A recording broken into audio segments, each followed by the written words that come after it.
가 되는군요. 해봅시다. 자, 오늘 253페이지입니다. 이에 대한 해결책은 마지막 소통 요령에서 찾을 수 있다.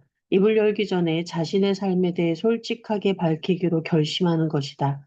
이 요령은 수십 년 전 베트남 중부 고원지대 인근의 습한 계곡에서 시작되었다. 계곡 한가운데에는 야자수입에서 지붕을 얻은 나무집들이 마을을 이루고 있었다. 20세기 초 이 마을에는 활기가 넘쳤다. 자전거가 붉은 홍기를 덜컹대며 달리고 밭에는 울긋불긋한 양배추가 자라고 아이들은 바냐나무 그늘에서 뛰어놀았다. 하지만 1950년대에 일어난 내전의 죽음을 가져왔다. 겁에 질린 사람들은 전부 집안으로 숨었다. 돼지마저도 대나무 우리에 단단히 묶였다. 물펌프 삐걱대는 소리가 멈췄고 사탕수수 밭은 더위에 시들어갔다. 미군은 이 마을의 활기를 되찾아주기 위해 그린배로 A팀을 보내 보호 임무를 맡겼다. 일상을 무너뜨린 폭력으로부터 마을 사람들을 지키는 것이 목표였기 때문에 A팀은 경찰처럼 도로를 지키고 무장 약탈자들을 체포했다. 하지만 그린베러는 곧 깨달았다. 아무리 순찰을 하거나 무기를 압수해도 이 마을은 예전의 삶으로 돌아오지 않는다는 것을. 마을 사람들은 집안에 틀어박힌 채 대문을 잠그고 창문을 닫았다. 거기에는 반야나무 외에 아무것도 없었다. 결국 그린베리는 법 집행만으로는 충분하지 않다는 것을 깨달았다. 마을 사람들이 집에서 나와 자유롭게 어울리려면 표면적인 안전만으로는 부족했다. 그들 스스로 안전하다고 느껴야 했다. 신체적 안전 외에도 정서적 안전이 필요했다. 정서적 안전은 눈에 보이는 실제 위협이 없는 것만으로는 부족하다. 상상으로 예측되는 잠재적 위협도 없어야 한다. 또한 이런 잠재적 평화는 사회의 유지와 개인의 성장에 매우 중요한 역할을 한다. 이는 크림베러가 좋아하는 올챙이 이야기에 잘 드러난다. 베트남의 또 다른 주민인 올챙이는 봄에 부화한 후 몇 달 동안 농가 히비스커스 연못에서 자라 개구리가 된다. 하지만 흥미롭게도 불완전한 서식지, 포식자의 흔적이 남아있는 개울이나 물이 말라서 수심이 얕아진 호수에 놓이면 유영 시간을 줄여 더 빨리 개구리로 변태한다. 개구리는 올챙이보다 살아남기 쉬우므로 이는 영리한 적응 방법이다. 하지만 치어야 할 대가도 있다. 더 빨리 자라는 개구리는 몸집이 작다는 점이다. 올챙이 한 단계를 단축한다는 것은 먹고 쉬고 성장하는 시간을 단축한다는 뜻이다. 변태를 앞당겨 새로운 가능성을 보이면 살아남을 수 있지만 결국 작은 개구리로 전락한다. 정서적으로 불안한 환경에 놓인 인간 아이들에게도 똑같은 일이 생긴다. 앞으로 나쁜 시기가 닥칠 거라는 예감에 불안한 아이들은 빠르게 성숙해 스스로를 지키는 법을 배운다. 빨리 어른이 되면 생존에 도움이 되지만 마음과 꿈을 살찌우는 성장기를 충분히 누리지 못해 시야가 좁아진다. 그린베러의 한 의무봉은 이렇게 말했다. 불안한 가정에서 태어난 아이들은 알코올에 중독되고 갱단이나 성매매가 될 가능성이 높습니다. 책을 읽고 예술가나 리더가 될 확률은 낮고요. 그렇다면 이런 의문이 생기죠. 만약 이 아이들이 더 크게 자랄 수 있는 환경에서 성장했다면 어땠을까? 베트남 마을의 경우 정서적 불안의 근원은 크림베러 자체였다. 마을 사람들에게 크림베러 대원들은 동기를 알 수 없는 중무잔한 이방인이었다. 그들의 평화유지 활동은 고마웠지만 과거의 군벌에게 같은 보호를 받은 적이 있는 마을 사람들은 결국 치러야 할 대가가 있을 거라 생각했다. 그래서 지금은 아무도 다치지 않더라도 걱정할 수밖에 없었다. 이 미국인들은 앞으로 어떤 가혹한 대가를 요구할까? 마을 사람들을 시키기 위해 크림베러는 임무 목표를 정서적 안전으로 바꿨다. 그들은 총을 내려놓고 고구마와 껌을 나누어 준다. 마을 원로들에게 허리 굽혀 인사를 하고 농담을 주고받는다. 하지만 아무런 효과가 없었다. 그러던 중 한 크림베러가 좀 더 진솔한 대화를 나눌 방법을 찾았다. 마을 사람들은 좀처럼 자기 생각을 드러내지 않았지만 그가 조지아 서부 언덕에서 보낸 어린 시절의 이야기를 꺼내며 귀를 쫑긋 세웠다.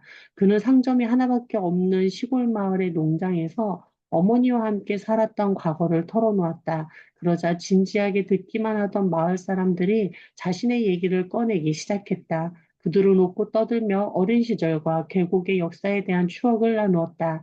이야기가 활발히 오가면서 그린베러 대원들은 깨달았다. 자신이 살아온 이야기를 더 솔직하고 안전하게 털어놓을수록 마을 사람들 역시 그렇게 한다는 것을, 그리고 그것이 시민사회 회복에 기여할 신뢰의 고리를 만든다는 것을, 마을 사람들은 다시 집 밖으로 잡담을 나누고 돼지들은 우리에게 나와 마땅을 누볐으며 아이들은 다시 밖으로 뛰놀기 시작했다. 폐쇄되었던 사원이 다시 문을 열었고 그 뒤를 이어 시장과 학교가 문을 열었다. 소통으로 공동체가 회복되는 것이다. 크림베러는 이러한 신뢰과정 형태를 라포라고 표현했다. 먼 타국 마을에서든 자기 집 식탁에서든 사회는 분열을 넘어 이런 관계를 구축할 수 있다. 자신에게 간단히 물어보자. 내 삶에서 말하기 껄끄러운 사실은 무엇인가? 이 사실을 밝히면서 개인사를 솔직히 떨어놓자 3장과 6장에서 살펴본 과거의 슬픔과 수치심을 내 삶의 이야기 속에 통합하는 방법을 활용해 솔직함의 토대를 마련하자. 타인에게 자신의 삶을 솔직히 꺼내놓으려면 먼저 스스로에게 솔직해야 한다. 자신에 대한 껄끄러운 정보를 모두 공유하라는 말은 아니다. 대화를 하다가 자연스럽게 꺼내놓을 의향이 있으면 족하다. 그런 의향은 당신이 크림베러가 말한 진정성을 가진 사람임을 보여준다. 우리의 뇌는 진정성을 감지할 수 없지만 진정성의 부족은 예리하게 감지한다. 상대가 회피나 방어의 태도를 보이고 특정 주제를 꺼리거나 물리칠 때 진정성의 부족이 드러난다. 하지만 삶의 곤란한 진실을 공격적으로 인정하기로 결심했다면 그렇게 거부하는 태도를 보이지 않을 것이다. 열린 자세로 차분하게 상대도 마음 편히 자신을 드러낼 수 있게 격려할 것이다. 그 결과 신뢰가 저절로 커지는 진정한 연결의 공간이 생긴다. 이건 우리 영어팀에게 알려줘야 할 좋은 팁이네요. 그 임원이 중얼거리듯 말했다. 토스. 물론 그럴 것이다. 하지만 이 유령의 진짜 목적은 그가 처음으로 가족과의 문제를 해결하려는 열망을 솔직히 털어놓게 하는 것이었다. 그가 내게 그런 고백을 한 이유는 내가 그의 삶에 대해 특별히 잘 알아서가 아니다. 내가 그린베리에게서 내 개인사와 화해하는 법을 배운 덕분에 낯선 사람과의 사이에서도 친밀감을 형성할 정서적 안전지대를 만들 수 있었기 때문이다. 이 요령의 진짜 목적은 한마디로 교감을 형성하는 것이다. 셰익스피어가 발견했듯이 교감은 소통의 본질이다. 사람 사이에서 온기, 그린베레가 선호하는 표현으로는 사랑을 느낄 때 우리는 교감의 존재를 깨닫는다. 사랑은 스스로 인정하기 힘든 부분을 포함한 내 모든 이야기를 기꺼이 들어줄 사람을 만날 때 시작된다. 그 사람도 자신의 이야기를 전부 공개해 보답할 때 사랑은 꽃을 피운다. 마음을 열지 않으면 사랑은 시든다. 더 이상 상대에게 귀 기울이지 않거나 투명해지려고 애쓰지 않게 되는 것이다. 어느 쪽이든 신뢰의 고리가 끊어져 우리는 각자의 이야기로 도피한다. 애정을 회복하려면 다시 서로의 인생사를 혼합해야 한다. 이 사랑의 공식은 연애든 가족이든 직장이든 모든 인간관계에 적용된다. 필요한 것은 단 하나. 자신의 인생 이야기를 전부 공유하겠다는 의지다. 많은 사람이 그 의지를 키우는데 어려움을 겪는다. 과거를 부끄러워하거나 다른 사람의 판단이 두려워 숨기거나 속이기 때문이다. 하지만 그린베레가 반얀나무 마을에서 깨달았듯 세상에는 진정한 연결의 기회가 가득하다. 그 기회를 발견하려면 먼저 자신의 이야기를 스스로에게 솔직하고 완전하게 털어놔야 한다.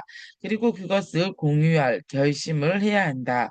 처음부터 모든 사람에게 밝힐 필요는 없다. 일단 회피나 방어 성향이 없는 사람과 나눠보자. 그러면 정서적 안정을 얻을 수 있다. 그리고 사랑의 유대감 속에서 진정한 소통을 할 수 있다. 부장 코칭, 잠재력을 깨우는 법. 챔피언과 윌리엄 오슬러처럼 인재를 성장시켜라. 그들은 손가락마다 챔피언 반지를 낀 세계 최고의 미식 축구 코치들이었다. 그럼에도 불구하고 그들은 한 가지 기본적인 문제 때문에 밤잠을 설쳤다. 모든 선수가 각자의 잠재력을 최대한 발휘하도록 이끌 방법은 없을까? 내가 이 코치들을 만났을 때 그들은 그들 중에서도 가장 골치 아픈 문제인 신인 쿼터백에 대해 고민하고 있었다. 신인 쿼터백은 가능성이 넘친다. 그에게는 팀과 경기를 한 단계 끌어올릴 기량이 있다. 혁신하고 적응하고 리드할 수 있다. 태클러보다 빠르게 생각하고 즉흥적으로 터치다운을 만들어내며 엉뚱한 전술로 역전승을 만들어낼 수 있다. 하지만 신인 쿼터백은 잠재적 사고뭉치이기도 하다. 갑자기 겁을 먹고 어쩔 줄 몰라 하거나 조명 아래서 주저앉을 수도 있고 과도한 자신감이나 자기 회의에 빠져 잠재력을 낭비할 수도 있다. 게으르거나 호기심이 없거나 동료들에게 무관심할 수도 있다. 이기는 방법만큼이나 새로운 방식으로 지는 방법도 얼마든지 만들어낼 수 있다. 코치들은 내게 물었다. 신인은 어떻게 다뤄야 할까? 전술을 미리 정해주어 정신적 압박으로부터 보호해야 할까? 아니면 베테랑 선수를 대하듯 존중하면서도 엄격하게 대해야 할까? 나는 미식축구의 문외한이지만 특수부대의 신병지도법에서 힌트를 얻을 수 있었다. 그 원칙은 신인을 통제하지 말아였다. 다시 말해 신인에게 작전집을 살펴보고 가장 끌리는 작전을 선택하게 한 다음 그 작전의 실행을 그의 방식에 맡기는 것이다. 내 제안에 코치들은 깜짝 놀랐다. 그들은 잠시 고민하더니 내게 재차 물었다. 이 규칙이 정말로 신인의 잠재력을 최대한 끌어낼 수 있습니까? 물론이라고 나는 대답했다. 하지만 특수부대에서 이 규칙을 사용하는 것은 그것 때문만은 아니다. 코치를 포함한 팀원 모두의 잠재력을 최대한 끌어내기 위해서다. 신참에게 비행을 맡겨야 전문가도 성장한다. 나는 육군 조종사에게서 이 규칙에 대해 처음 들었다. 그녀는 미 육군 특수작전 항공영대 소속이었다. 이 연대는 다양한 항공기를 조종하는데 주력은 스텔스 헬리콥터인 블랙호크와 H-6 킬러 에그 같은 기종이다. 그들은 알프스 봉우리에서 부상병을 이송하고 밧줄을 탄 그린베레를 잠수함 갑판 위에 내려다주고 복면을 쓴 요원들을 인질 구출 작전에 투입한다. 조종사들은 주로 한밤중에 극한의 날씨와 맞서 싸우며 적의 총격이 조정석 유리를 산산조각 내는 상황을 뚫고 비행한다. 그들은 자신 있게 말한다. 우리는 당신을 전 세계 어디로든 데려다 줄 수 있습니다. 단 1초도 늦지 않게. 이 조종사는 더할 나위 없이 침착했다. 지상에서의 삶은 시시하게 느낄 터였다. 직접 말로 표현하지는 않았지만 그녀의 느긋하고 차분한 태도를 보니 우리의 대화에 큰 흥미를 느끼지 못하는 듯했다. 심박수가 분당 5회를 넘지 않아 보였다. 당시 우리의 대화 주제는 신병이 아니었다. 전문가가 어떻게 더 성장할 수 있을까였다. 대부분의 전문가는 더 이상 성장하지 않기 때문이다. 그들은 일정한 수준에 도달한 후에는 더 발전하지 않는다. 조종사는 이를 전문성의 역설이라 부른다. 전문가는 배워야 하지만 배우지 않는다는 것이 역설이에요. 전문가가 되려면 배워야 해요. 그런데 전문가가 되고 나면 더는 배울 필요가 없잖아요. 그 말은 전문가가 학습이라는 기술을 습득했지만 지금은 그러지 않고 있다는 뜻이에요. 그 역설에서 벗어나는 방법을 알아냈나요? 내가 물었다. 조종사가 고개를 끄덕였다. 비결은 신참에게 비행을 맡기는 거예요. 신참에게 어떻게 비행을 맡기죠? 그냥 마음을 비우는 거예요. 조종사는 자신의 농담에 킥킥 웃더니 말을 이었다. 이렇게 하면 돼요. 일단 초보자를 부조종사로 뽑아요. 그런 다음 정말 어려운 임무를 맡기는 거죠. 저 같아도 힘들 것 같은 임무여야 해요. 그러면 위험하지 않을까요? 위험할 수도 있죠. 하지만 어떤 고참 조종사가 그러더라고요. 우리 일을 대신할 사람들을 훈련시켜야 해. 그러지 않으면 평생 이 일만 하다가 늙어 죽을 거야. 그녀는 또 킥킥거렸다. 역시 농담이었어요. 우리는 사실 이 일을 평생 하고 싶으니까요. 신참 조종사에게 비행을 맡기면 신참의 실력이 향상된다는 것은 이해할 만했다. 하지만 납득하기 어려운 점도 있었다. 하지만 그게 어떻게 당신 같은 전문가를 더 나아지게 만들죠? 내가 전혀 예상하지 못한 방식으로 도움이 돼요. 그렇게 되기까지는 시간이 꽤 오래 걸렸지만요. 처음에는 신참들을 엄하게 대했어요. 나 같으면 하지 않은 행동을 할 때마다 바로잡았죠. 그런데 시간이 지나면서 그냥 내버려뒀어요. 그때부터 신참들은 나를 놀라게 했어요.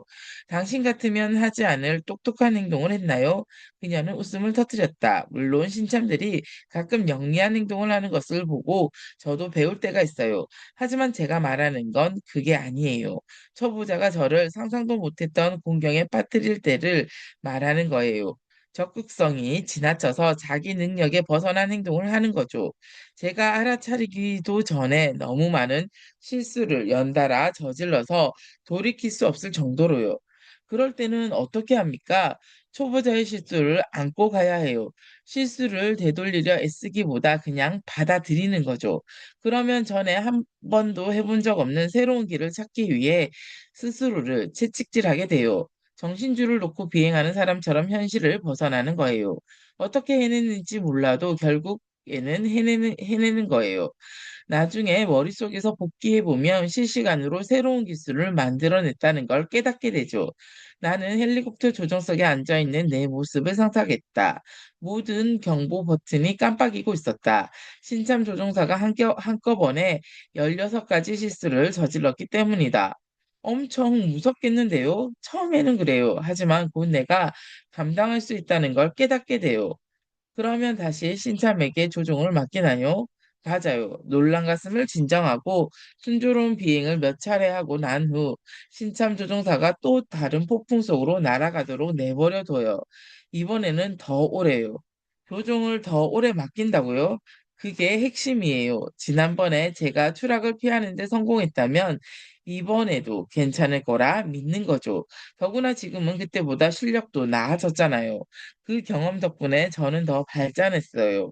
그래서 신참에게 비행을 오래 맡기고 더 많은 실수를 저지르게 하는 거죠. 그러면 내 한계에도 더 가까워져요. 조정석에 다시 앉게 되면 정말 정신없이 문제를 수습해야 하니까요. 나는 다시 헬리콥터에 앉아 있는 상상을 한다. 경고 버튼이 깜빡이지만 신참에게 계속 비행을 맡긴다. 더 많은 위험 표시 등이 켜지고 더 많은 경고음이 울린다. 하지만 나는 여전히 조정 장치에 손대지 않고 신참이 계속 문제를 일으키도록 내버려 둔다. 정신 나간 소리처럼 들릴 것이다. 처음에는 나도 그랬다. 하지만 다른 전문가들도 똑같은 말을 했다. 제 방법을 알려드리죠. LA에서 할리우드의 어느 PD에게 들은 말이다. 그는 수억 달러 규모의 예산이 투입된 TV 시리즈 6편을 동시에 제작하고 있다. 신인 작가에게 에피소드 한 편을 맡겨요. 심지어 스토리 전체를 맡기기도 하죠. 그리고 그냥 내버려 둡니다. 신참이 실수를 한다 싶어도 바로 잡겠다고 나서지 않아요. 프로그램을 망치기 직전까지 내버려둬요. 그때 직접 개입하시나요? 네. 하지만 중요한 건 시간을 거슬러 올라가 신참의 결정을 뒤집지 않는다는 겁니다. 그 친구들의 선택을 유지한 채 최소한의 변화만 주면서 진행하죠. 이 말을 듣고 그 조종사가 떠올렸다. 신참의 실수를 되돌릴 수는 없다. 시간을 되감기에 자기 방식대로 다시 시작하면 아무것도 배우지 못한다. 하지만 그대로 진행할 수밖에 없다면 스스로에게 새로운 도전 과제를 안겨주게 된다. 그 방법을 쓰려면 당신의 전문 지식을 총동원해야겠군요. 내가 PD에게 물었다. 그럼요. 그뿐만 아니라 제 전문성을 더 키울 수 있어요. 작가로서의 역량이 더 성장하죠. 다른 PD들에게 물었다. 그들도 동의했다. 한 사람은 이렇게 덧붙였다. 배우들과 작업할 때도 마찬가지예요. 이 일을 처음 시작할 때는 배우가 대사에 딴죽을 거는 게 못마땅했어요. 배우라면 내가 시키는 대로 대사나 읊을 것이지. 이렇게 생각했지만 이제는 배우가 의견을 내는 게 좋아요. 자기 대사를 직접 쓰게 할 때도 있죠. 그러다 촬영 중에 곤란한 상황이 생기면 제가 나서서 해결하면 되니까요. 마이애미에서 수십억 달러의 포트폴리오를 다루는 세일즈 전문가들을 만났을 때는 이런 말을 들었다. 제 최고의 거래는 신입이 실수로 고객에게 존재하지도 않는 제안을 했을 때 이뤄졌어요. 거래를 살리기 위해 저는 신입이 약속한 것을 제공할 방법을 찾아야 했죠. 실제로 찾아냈더니 거래가 성사되는 것으로 끝나지 않고 제 역량까지 성장한 느낌이었어요. 그 뒤 전에는 보지 못했던 새로운 기회를 발견하기 시작했습니다.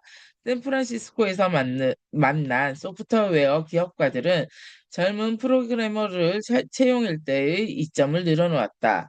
경험이 적은 프로그래머를 팀에 포함시키면 모두가 발전할 수 있어요.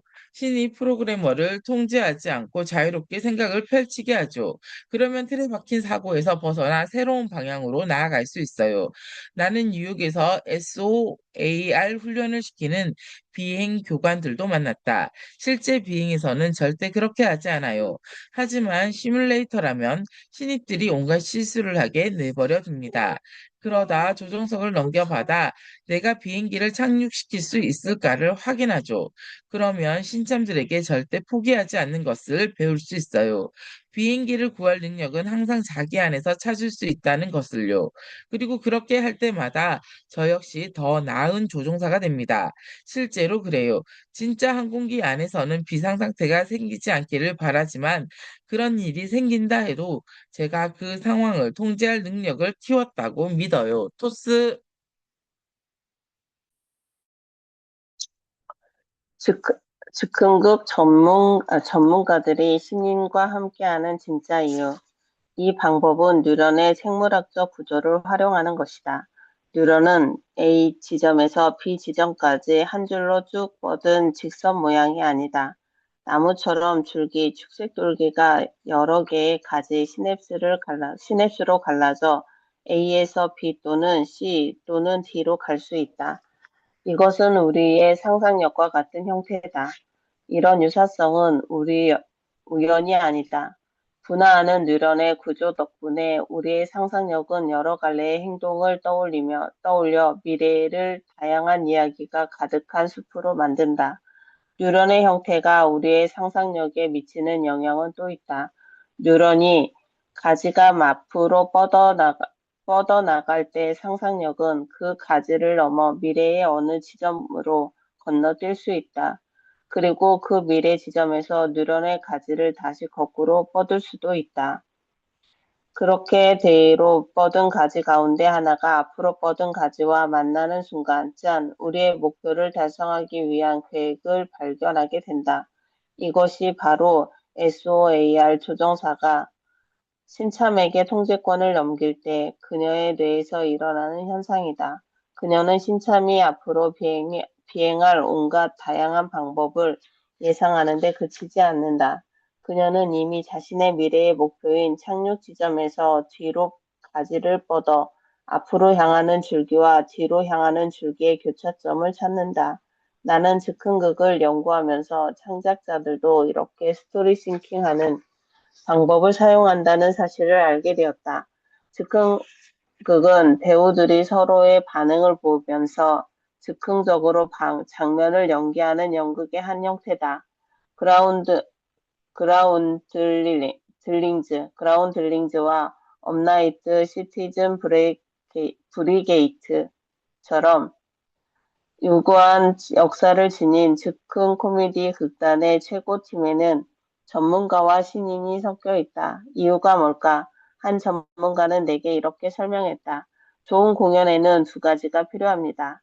창의적인 시작과 탄탄한 결말이죠. 시작이 없으면 관객도 몰입하지 않고 결말이 없으면 관객은 박수를 치지 않죠.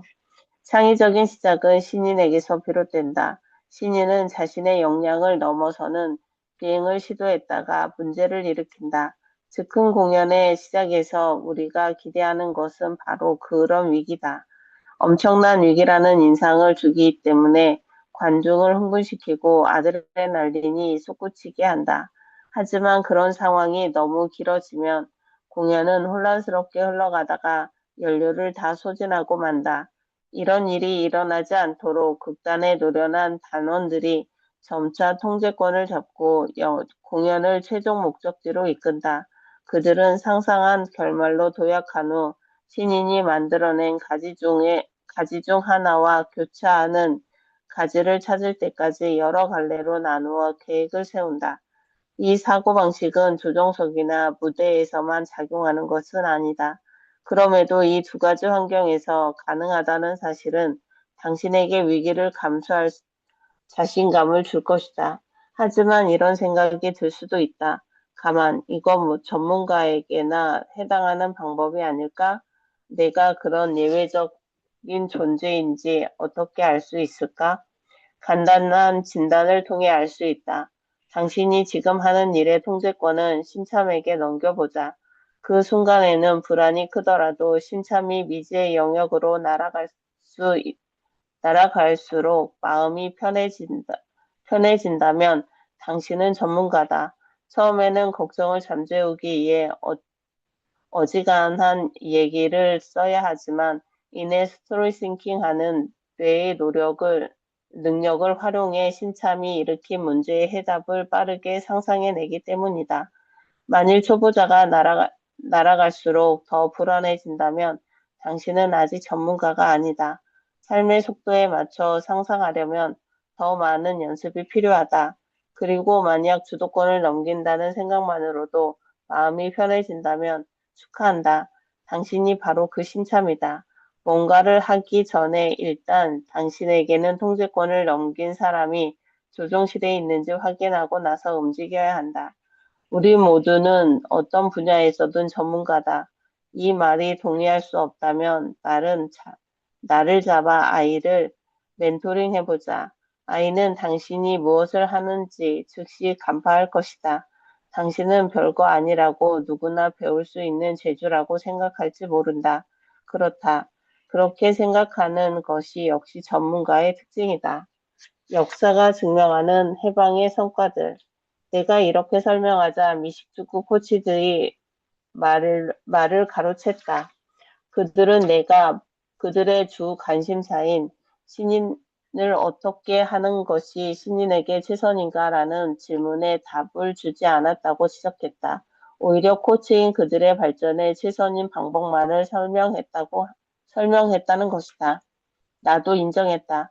그들이 말하는 대로였다. 나는 코치의 주된 관심사가 정말로 신인에게 가장 도움이 될 방법을 찾는 것이라는 생각을 하지 않았다.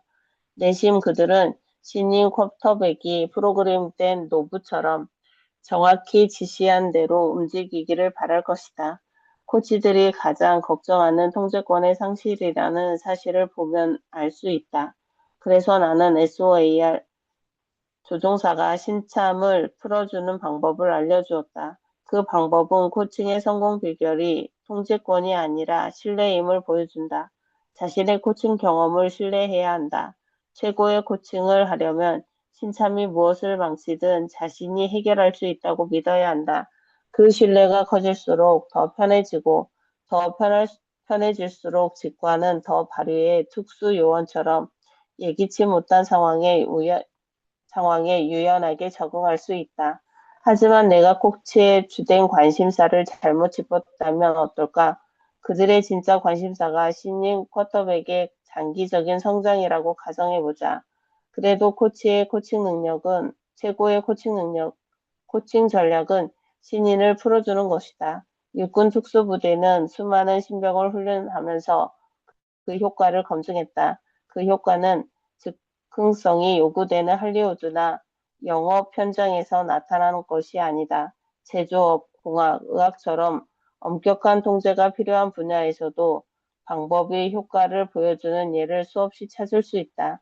제조업에는 1950년대 실리콘밸리에서 반도체를 설계한 로버츠 노이즈를 들 수 있다.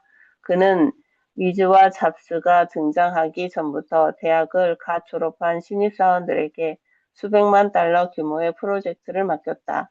공학에는 노이즈의 기술을 이용해 닐 암스트롱이 달에 보내는 데 성공한 나사의 아폴로 프로그램이 있다. 나사의 역사를 연구한 샌드라 덴닛에 따르면 당시 임무 관제센터에 배치된 엔지니어의 평균 연령은 26세였다. 의학의 윌리엄 오슬러 박사가 있다. 1849년 캐나다 중서부 습지의 농가에서 태어난 오슬러는 70년간 수천 명의 의사를 직접 가르쳤고 그가 개혁한 의학 교육 방식은 수만 명의 의사들에게 영향을 주었다. 오슬러 이전의 의학 교육은 지나친 통제 시스템이었다. 학생들은 강의실에 앉아 이전 세대가 남긴 치료법을 암기했다. 그 결과 수백 년 동안 의학은 거의 진보하지 못했다. 여기까지 하겠습니다. 네, 감사합니다. 저 녹화를 눌렀었거든요.